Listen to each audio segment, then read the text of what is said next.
All right, quick break. Knock, knock. Who's there? Amazon Music. Amazon Music who?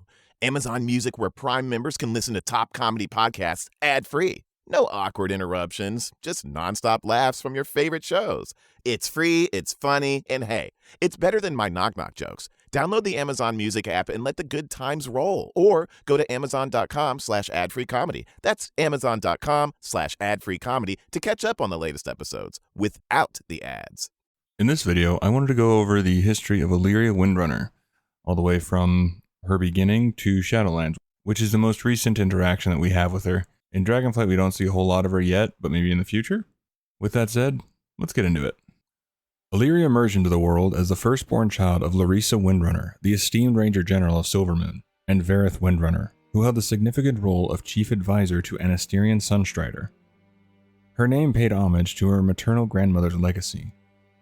Alongside her sisters Sylvanas and Varisa, she also shared her life with a younger brother named Lyrith. Destined to continue the Windrunner lineage, she was groomed to inherit her mother's position as Ranger General. Yet, she harbored a spirited disdain for the traditional confines and expectations of the High Elves. The path set by her mother was met with unwavering resistance by Alleria. Restless within the stasis of Quel'Thalas, she yearned for exploration, longing to engage with diverse races, embrace various cultures, and rekindle ties with the humans who once aided them during the Troll Wars. Larissa remained staunchly dedicated to the Elven isolationism, believing Quel'Thalas held the utmost importance and dismissing any lingering obligation to the humans. A pivotal moment arrived as she embarked on the demanding hunt to prove herself as Larissa's heir. Tasked with tracking down the formidable spring pawn named Mauler, she ventured into the wilds of Eversong Forest. Tragedy struck as she confronted the beast, becoming the hunted herself. In an act of valor, her sister Sylvanas intervened, depriving her of the chance to claim her own victory. The discord between her and her mother escalated over time, exacting a toll on the Farstriders, which is the elite order of Blood Elf Rangers led by Larissa. She sought solace with her companions, deepening the divide between those who shared her beliefs and Larissa's loyal adherents. A climactic confrontation led her to relinquish her claim to the Ranger General title and propose Sylvanas as her successor. With Lor'themar and Haldurin's support, Sylvanas assumed the mantle, a choice begrudgingly accepted by Larissa. The eldest Windrunner was granted the task of venturing beyond the kingdom's borders to establish a presence. Before her departure, she mended her bond with her mother and cherished a final serene evening with her family. Larissa gifted her a necklace adorned with an emerald, a ruby, and a sapphire, a cherished keepsake. Departing Quel'Thalas, she embarked on her journey alongside her loyal ranger companions, Varana, Relian, Aruk, and Tathrasar. Their quest was to explore the world beyond their homeland's borders. During her absence, tragedy struck the Windrunner family as Larissa and Vareth fell victim to the Orcish horde during a diplomatic mission. The Farstriders grappled with the choice of Sylvanas or her as their leader, reflecting divided loyalties, uniting their cause and silencing dissent. United once more, the Windrunner sisters confronted the looming threat of the horde and Quel'Thalas' uncertain stance. While Sylvanas grappled with the intricacies of elven politics, she was unburdened by such constraints. She would march to the danger rising in Lordaeron, with or without the full support of her homeland. As the horde's ominous presence cast its shadow over Lordaeron, the resolute tyrannous Minethel invoked the age-old debt the Sunstriders owed the Arathi lineage, rallying support in the name of Anduin Lothar. Quel'Thalas' ruling council, perceiving the horde more as a pretext to honor that debt rather than a genuine peril, dispatched a modest contingent of elven forces to bolster the alliance of Lordaeron. Amidst this deliberation, she stood as one of the rare voices in Quel'Thalas, understanding the real threat that the horde posed to her people. Driven by this conviction, she defiantly led her rangers to Southshore, aligning herself with the alliance of Lordaeron, despite the absence of official orders. Side by side with Turalyon and Khadgar, she fervently engaged in the campaign to expel the encroaching orcs from Lordaeron's soil.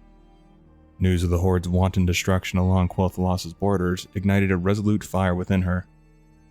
Guiding the Alliance's forces, she rallied to the defense of Silvermoon City, experiencing an emotional reunion with her sister Sylvanas, as well as companions Lor'themar Theron and Haldurin Brightwing.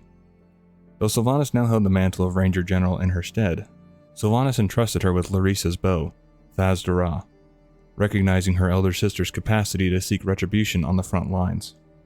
In the company of Lorthamar, she stood beside Turallion during the relentless siege of Capital City.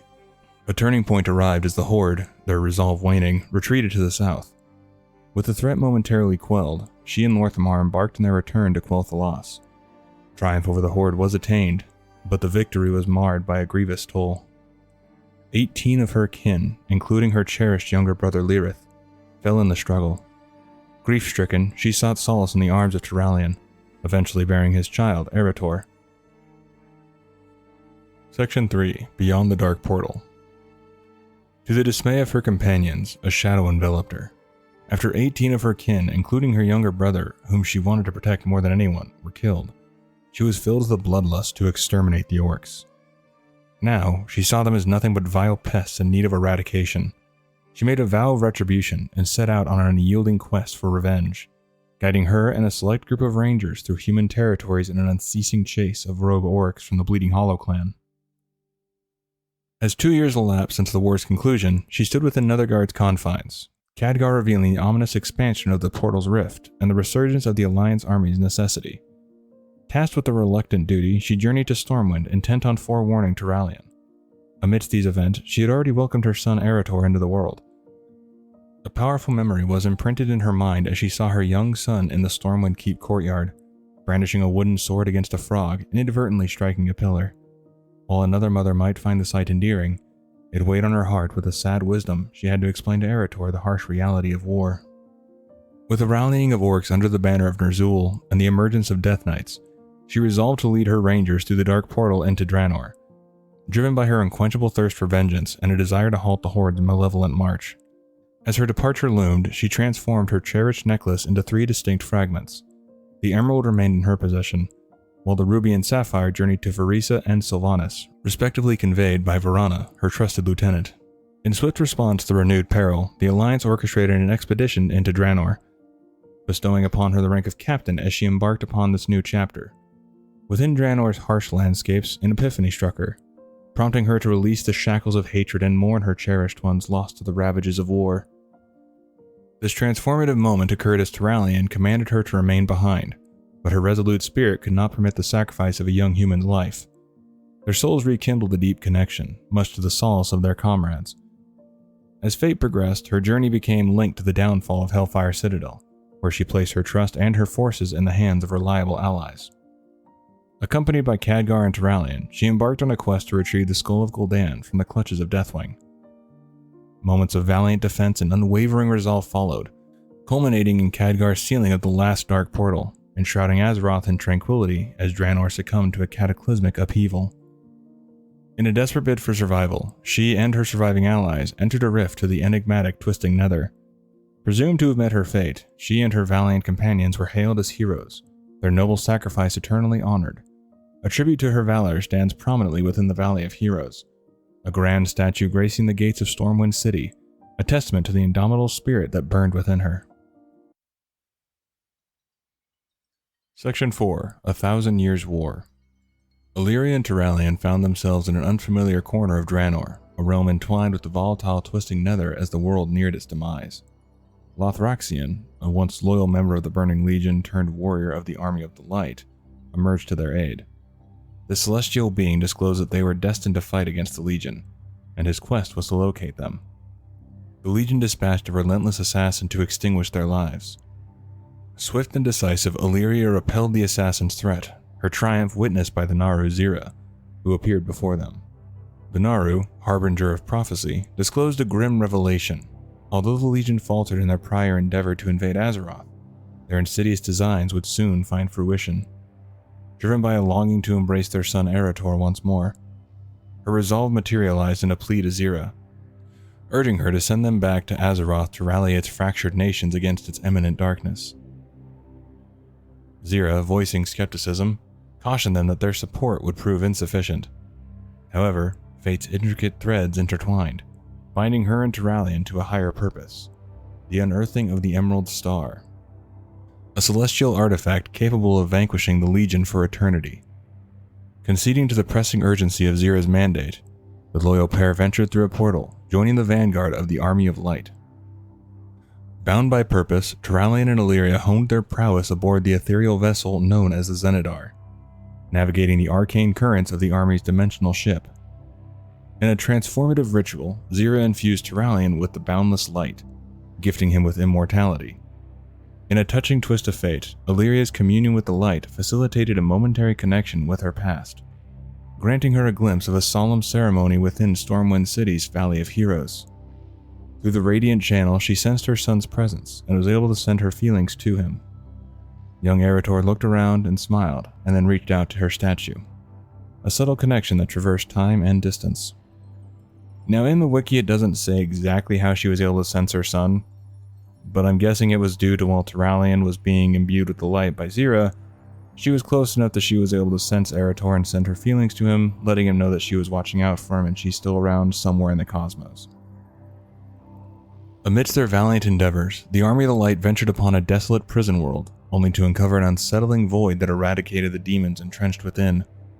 Amidst the chaos, Alleria fell prey to the void and was infected with it, becoming a vessel for unsettling visions. A kinship with the void ignited, and she pleaded with Lothroxian for him to tell her all he knew of the void. She learned of the enigmatic Locust Walker, unveiling the intricacies of the void's paradoxical existence, a cryptic tapestry of light and shadow, truth and falsehood. Her quest expanded, her thirst for knowledge centered on the elusive Locust Walker and others of his kind, much to the trepidation of her celestial overseer. As the sands of time continued to cascade, the Burning Legion's vile grasp enshrouded the remnants of Draenor, now Outland. Within the timeless embrace of the twisting Nether, over 5 centuries passed for her, while mere decades elapsed on Azeroth. Prophecy fulfilled, she stood at the precipice of destiny, recounting her vision of traversing the Legion-infested Argus, where the Emerald Star's secret dwelled. Zira, recognizing the opportune moment, dispatched her and Turalyon on a fateful voyage to uncover the enigmatic truth of the Emerald Star. A whispered confession resonated between the two, as she disclosed that her visions stemmed not from the light, but from an unsanctioned force that defied Zira's teachings. In this instance, Turalyon was willing to accept any help to fight the Legion, since he trusted Alleria's instincts more than the teachings from Zira about not using the Void. Navigating the formidable landscapes of Argus, her consciousness was struck by revelation, an ethereal transmission from the Titan world soul bound to the heart of the dying world. The Emerald Star's insidious nature unfurled, resurrecting the Legion's fallen under its dark shield. At this crucial crossroads, Turalyon's unwavering vow to liberate the world's soul from the Legion's grasp was witnessed. His sincere promise, voiced as the fabric of destiny unfolded, resonated deeply. Enveloped by the cacophony of battle, a dire confrontation unfolded, demons converging upon her and Turalyon's transport. An onslaught bordering on inescapable defeat. In the crucible of chaos, she summoned the forbidden might of the Void, a shadowy rift cleaving the veil between worlds. An agonizing separation unfolded as Turalyon, an embodiment of light, felt his essence torn asunder while her grasp pulled him into a distant realm.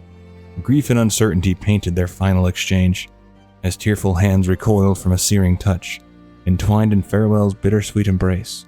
The fleeting portal succumbed to the shadows, transporting her to the unknown, and leaving Turalyon engulfed in a torrent of emotions.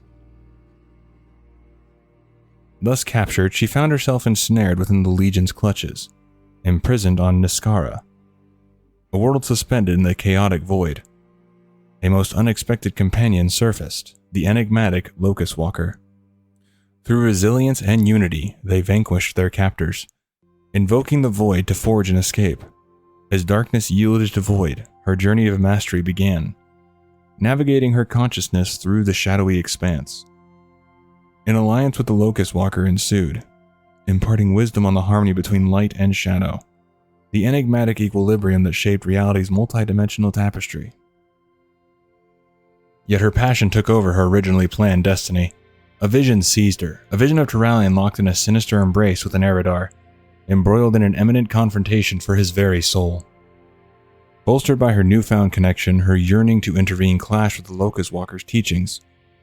A tumultuous clash took place, culminating in her decisive strike, prematurely ending her training.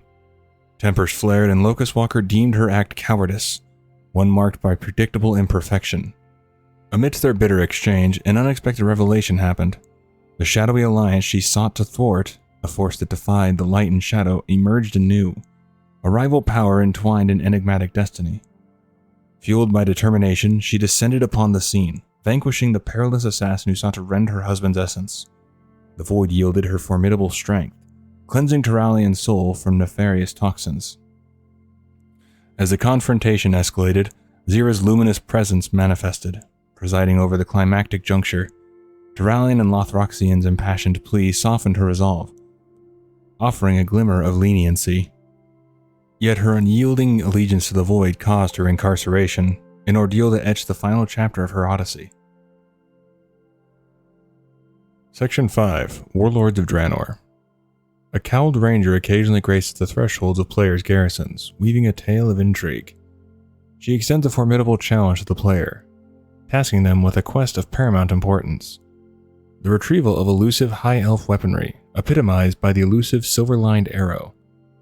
This coveted relic, steeped in mystique, is rumored to reside within the treacherous depths of the void-ravaged expanse known as the Shadow Moon Burial Grounds.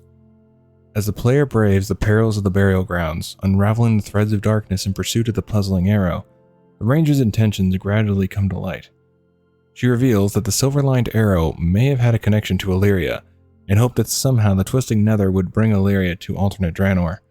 While that wasn't the case, and Alleria wouldn't be seen until we venture to Argus in the Legion expansion, it was the first hint at both Alleria's eventual return and her connection to the Void.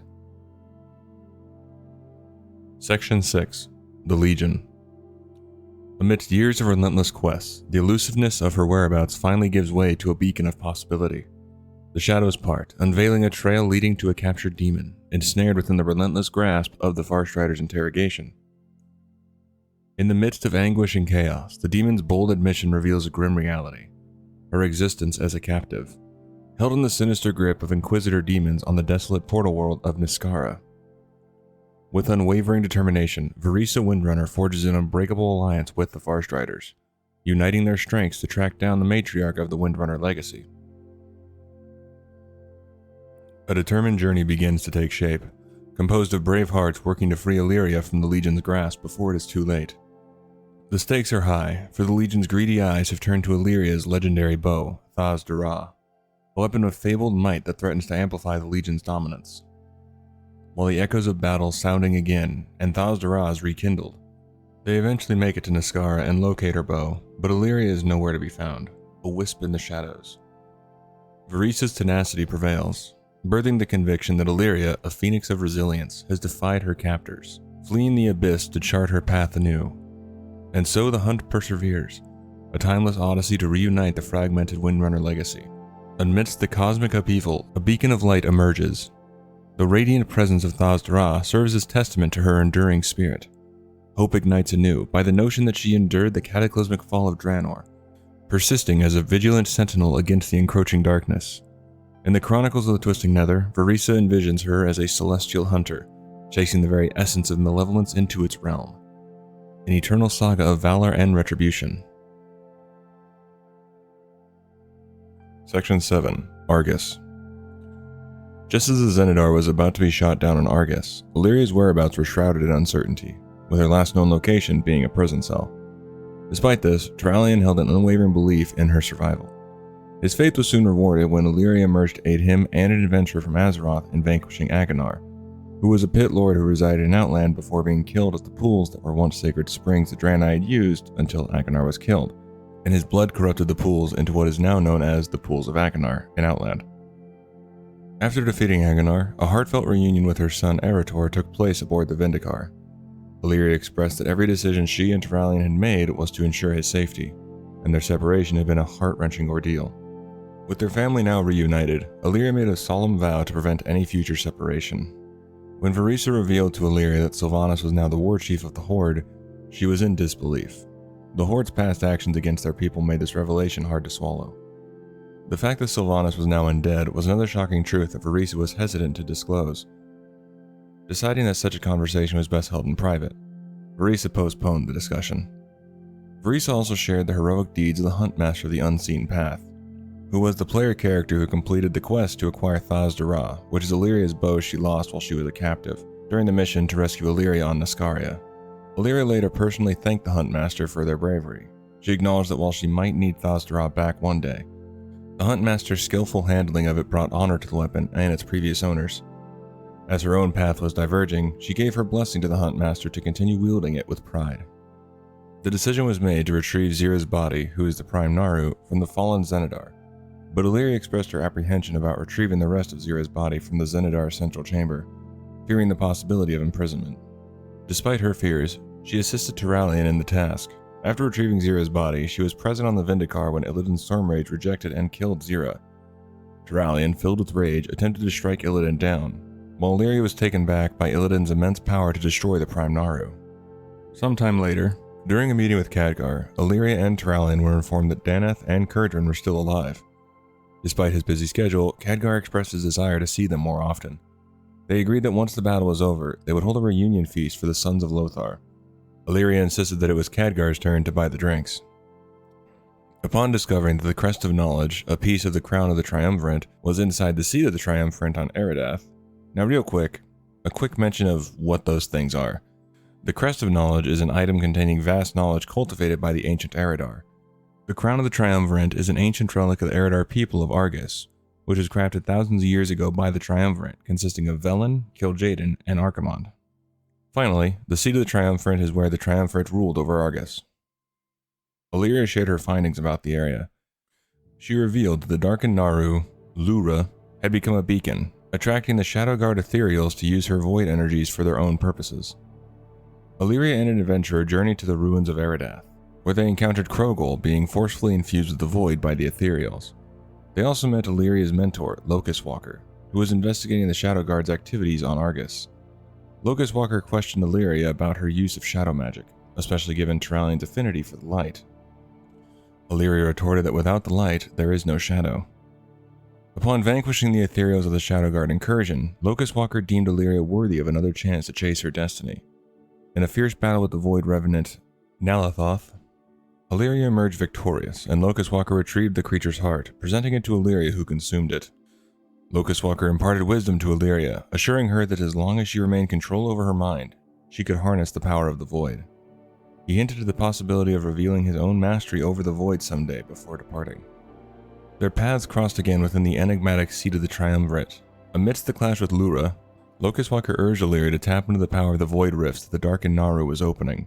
This led to a pivotal moment where Alleria absorbed Lura's essence, undergoing a transformation into a void state. Recognizing the need to explore the boundaries of her newfound power, Alleria and Locust Walker exited the seat. Later, aboard the Vindicar, Alleria affirmed her control over her new form, demonstrating her ability to switch it on and off at will. Following the imprisonment of Sargeras by the Pantheon at the seat of the Pantheon, Alleria's heart yearned for her return to Azeroth, to be reunited with her family and to once again witness the verdant forests of her homeland. Yet a sense of dread clouded her anticipation of meeting Sylvanas. She was compelled to see for herself the transformation of her sister. She questioned whether Sylvanas was still the sister she knew, or had become a creature forsaken by the light. Alleria acknowledged her own transformation, aware that her command over new powers might raise doubts about her loyalties. With much to contemplate, she resolved to remain composed and focused. Section 8. Three Sisters. Strolling hand in hand through the storied Valley of Heroes within Stormwind, Alleria and her beloved Turalyon embarked on a journey both physical and emotional. Amidst the tranquil hush of the surroundings, Alleria shared revelation that held profound significance. A family reunion, a gathering of Windrunners, beckoned on the horizon, almost suspended between hope and uncertainty. It was an endeavor fueled by a yearning to unravel the intricacies of their shared bond after the trials of time, and to reconnect with her long-lost sisters. She made a firm decision within herself, a strong resolve to let go of past trouble and find out if family bonds could withstand the stormy waves of change. Alleria bore a precious relic, a token that transcended both time and space. An emerald Windrunner locket, a tangible symbol of unity forged in Stormwind and bestowed upon her sisters. As she stood at this crossroads, the weight of her own choices and the haunting echoes of the void murmured through her thoughts. The locket, an embodiment of shared heritage, whispered a tale of past, present, and the potential future that lay before them. With grace and purpose, Alleria conjured a portal of void energy, bidding Turalyon a heartfelt goodbye. She left with him a message for Eretor. In the event that she didn't come back from this meeting with her sisters, expressing her love, all the while resisting the sinister whispers in her mind that urged her to abandon her affection for Turalyon and end his life. The meeting of sisters began with Verisa, or Little Moon, a cherished endearment that encapsulated the bond they shared. Golden tresses danced in the wind as Verisa playfully dubbed Alleria Lady Sun, a poignant juxtaposition that mirrored their past and the uncharted territories that lay ahead. The camaraderie, once forged in shared laughter and dreams, painted vivid strokes of reminiscence across their conversation. A dance of words wove tales of alliances and betrayals, of horde and alliance, of battles fought and love lost. After they talked, the two had to meet Sylvanas. They embarked on a journey to the eerie Ghostlands. Here, Sylvanas recounted the tale of Arthas Menethil, who led the Scourge to devastate the kingdom of Quel'Thalas. The Windrunner sisters were given skeletal horses by Sylvanas, aiding their mission to purge the undead they encountered en route to their ancestral home, Windrunner Spire. During their journey, they engaged in a game, One is a Lie, where each sister made 3 statements, one being false. Their path led them to Golden Mist Village, now inhabited by the spirits of those they once knew. As they defended themselves from these spectral attackers, Alleria accused Sylvanas of manipulating Verisa into assassinating Garrosh Hellscream. This happened in the book War Crimes, where Garrosh was being put on trial for everything he had done, and Verisa wanted revenge for the death of her husband Ronan, who perished in the bombing of Theramore. So Verisa asked Sylvanas for a poison to kill Garrosh, but at the last minute couldn't do it, and Verisa told Anduin, who then saved Garrosh. Sylvanas defended her actions, revealing the plot was Verisa's from the beginning. She blamed Verisa's lack of resolve for the fallout of Garrosh's actions, including the third invasion of the Burning Legion. In a fit of rage, Sylvanas unleashed her banshee powers on the spirit, annihilating it. Alleria, horrified by Sylvanas' savagery, transformed into her void form, declaring that the sister she once knew was lost. During their argument, Verisa attempted to defuse the situation as she did when they were kids, reminding them of their mission to cleanse their home of the undead and revealing the outcomes of their game. Alleria confessed her truths. She missed her sisters and had no regrets about her long absence from Azeroth. Her lie was that she viewed the void as a gift, when in fact she saw it as a relentless struggle she was determined to overcome. Sylvanas, when it was her turn, opted not to continue the game. Alleria told Sylvanas to keep her secrets. Alleria admitted she had come to see if she still had a family, as Lyrith would have wanted her to try. However, it was clear to her that her family was irreparably broken. Alleria then created a void portal to send Verisa home before returning to her son and Turalyon. Section 9. Void Elves. In the midst of a looming war with the Horde, King Anduin Wrynn made a resounding declaration. The Alliance was in dire need of allies. Alleria, a stalwart figure among the Blood Elves of Silvermoon, took this call to heart. She was steadfast in her belief that given the chance, the majority of her kin would willingly sever ties with the Horde and rejoin the Alliance. With this conviction, Alleria embarked on a journey to her homeland. There, she met an old comrade from her Farstrider days, Lor'themar Theron. Time had transformed him into the Regent Lord of their homeland, a place that had changed almost beyond recognition. Coincidentally, her arrival was mirrored by that of First Arcanist Tharissa of the Nightborn, who was also on a quest to forge an alliance with Silvermoon. Lor'themar introduced Alleria as a hero from Silvermoon's past. After exchanging cordial greetings with Tharissa and Liadrin, Alleria presented her proposal to the Regent. Lor'themar's response was curt, his words tinged with disappointment. He had hoped that Alleria's visit was motivated by love for Silvermoon, not a task for the Boy King, as he put it. The conversation took a bitter turn, with Alleria suggesting that Lor'themar was merely parroting Sylvanas' words, and Lor'themar raising concerns about Alleria's ties to the Void and its inherent dangers. Realizing that her offer had been anticipated and spurned, Alleria readied herself to leave, but before she did, she expressed a desire to see the Sunwell once more. It had been 1,000 years from her perspective since she last laid eyes on it. Romoth was against the idea, but Lor'themar overruled him. He declared that no matter what Alleria had become, she was a daughter of Quel'Thalas. He would not deny her the chance to visit their people's most sacred site.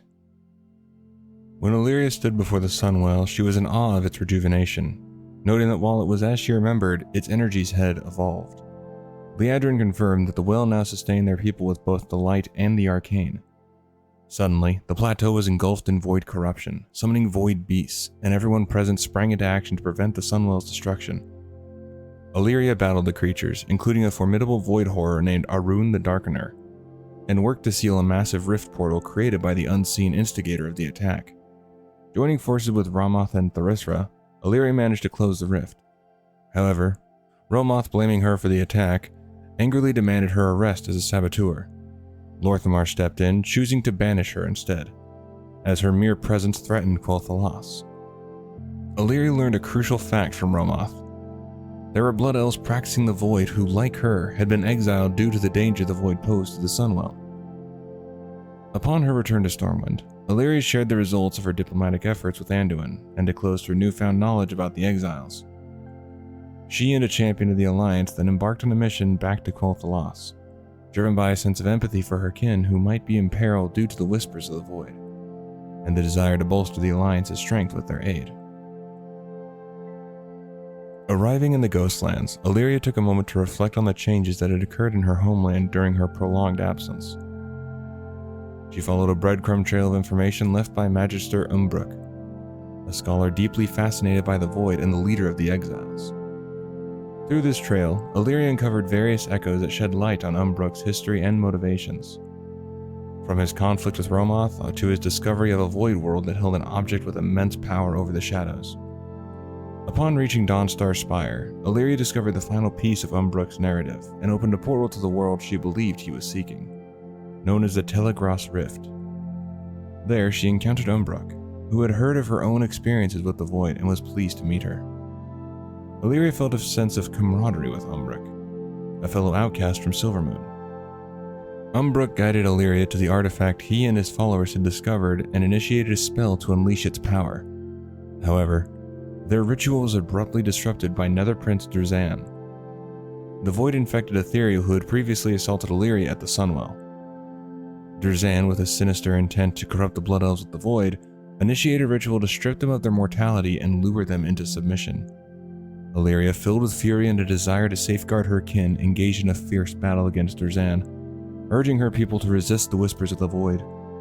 She also rebuffed Durzan's attempts to persuade her to surrender to the Abyss.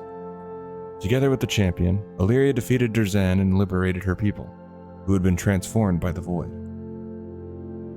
Umbruk, now changed by the Shadow, expressed his gratitude to Alleria for saving him from complete madness induced by the Void. Alleria proposed to instruct him and his fellow elves on how to control the Void, and in return, he and their people, now known as the Void Elves, would pledge their allegiance to the Alliance. Umbruk accepted Alleria's proposition, stating that Silvermoon had abandoned him long ago, and pledged his loyalty to Alleria, who assumed the role of their new leader.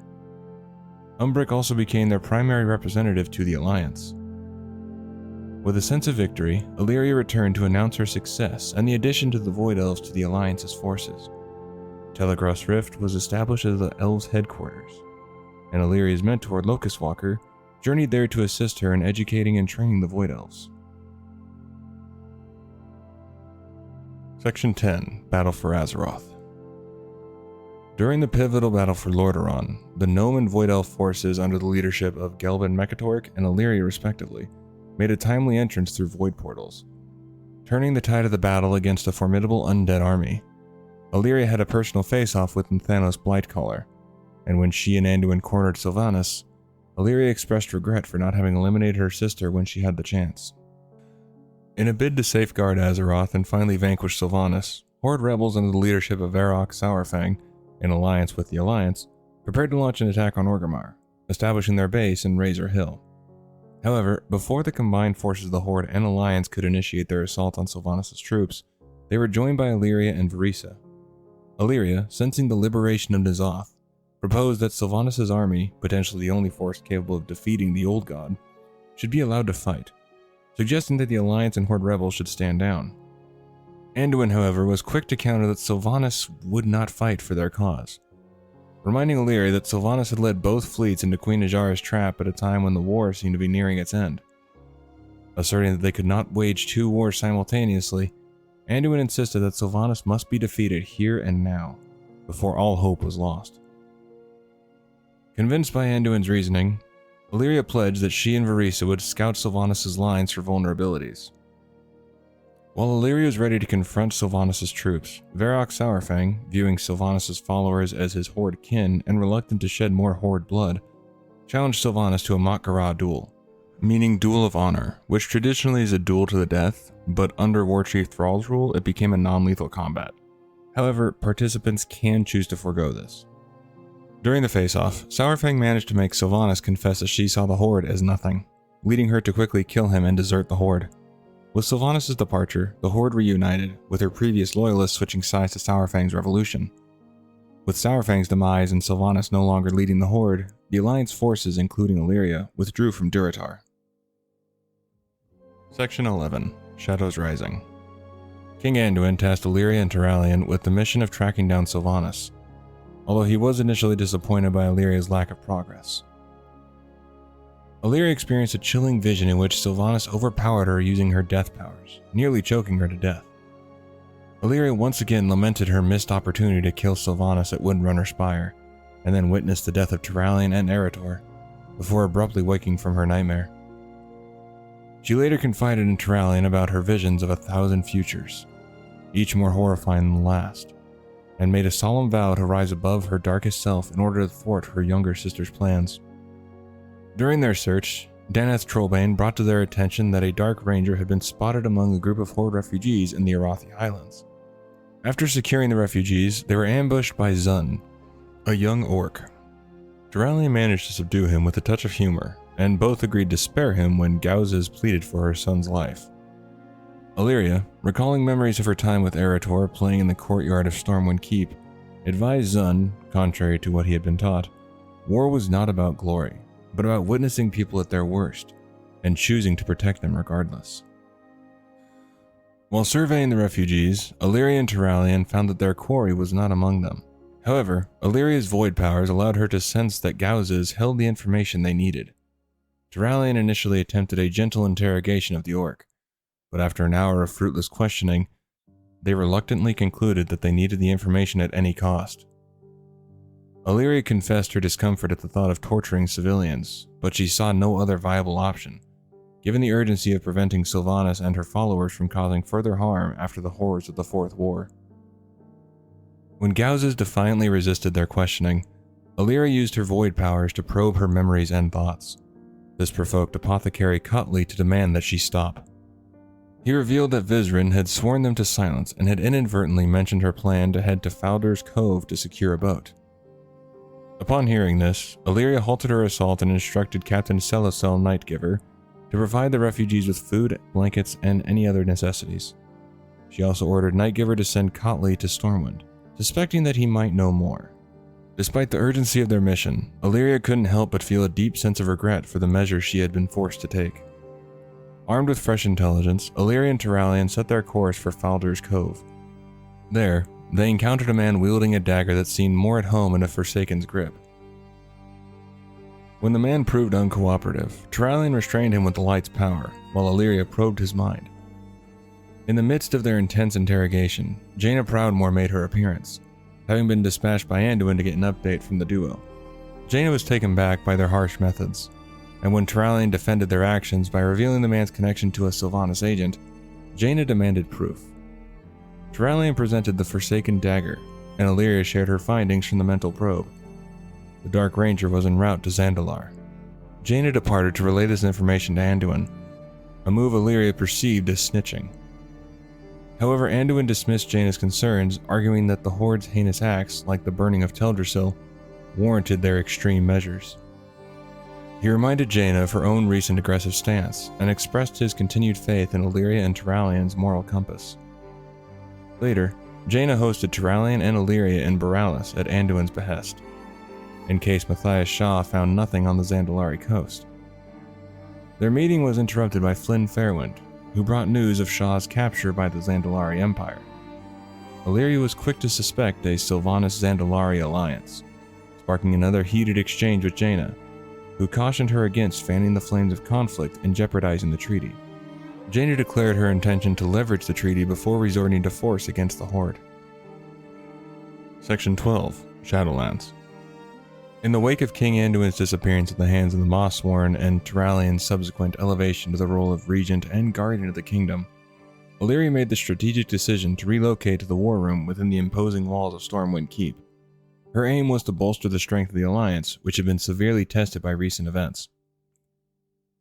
Later, Alleria was among the distinguished Alliance leaders who convened with the Horde counterparts in the formidable Bolvar Foredragon at the Frozen Throne, a chillingly iconic location within the icy confines of Icecrown Citadel. During the tumultuous events that unfold in the Shadowlands, Sylvanas experienced a profound reunion with a fragment of her soul that had been lost for an agonizingly long time. Following the ultimate defeat of the Jailer, Alleria and Verisa embarked on a journey to Oribos to bear witness to Sylvanas' trial. In a twist of fate, Sylvanas found herself at the mercy of her sworn enemy, Tyrande Whisperwind. The three sisters, bound by blood and shared history, had only a fleeting moment to say their goodbyes before Tyrande pronounced Sylvanas' fate. A daunting task to cleanse the Maw and liberate all the souls ensnared within its dark depths. Sylvanas accepted her fate with a stoic resolve, sharing a final poignant glance with Alleria and Verisa before plunging into the Maw.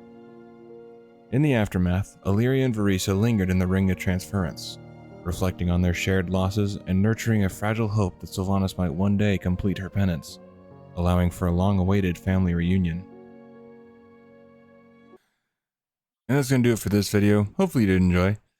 I learned quite a bit while doing this video, and I look forward to using it in the future, and along with that, it was nice to learn about a character that I really didn't know all that much about, minus the obvious stuff that I've seen her in the game, but I really didn't know much about her beside that. Hopefully you learned something as well, and I will see you in the next one. Take care of yourself. You're doing great.